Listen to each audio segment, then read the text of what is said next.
হাঁটুর ব্যথা ওষুধ নয়, সহজ ঘরোয়া উপায়ে ঝটপট ব্যথা দূর করার টিপস। সবসময় কড়া ওষুধ নয়, ঘরোয়া উপায়েও হাঁটু ব্যথা থেকে মুক্তি পেতে পারেন। বয়স্করাই সাধারণত এই রোগে বেশি ভোগেন, কিন্তু শিশু বা তরুণরাও মোটেই নিরাপদ নন। তবে সবসময় কড়া ওষুধ নয়, ঘরোয়া উপায়েও হাঁটু ব্যথা থেকে মুক্তি পেতে পারেন। কিভাবে? আইস প্যাক 3-4 টুকরো বরফ টাওয়েলে জড়িয়ে হাঁটুর ঠিক যে জায়গায় ব্যথা হচ্ছে সেখানে 10 থেকে 15 মিনিট চেপে ধরে রাখুন।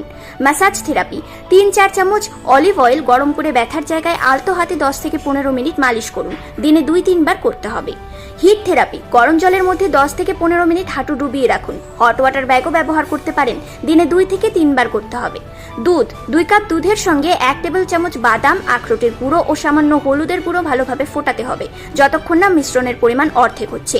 টানা 2 মাস দিনে একবার এই দুধ খেয়ে যেতে হবে। আদা রোজ চায়ের সঙ্গে আদা মিশিয়ে খান।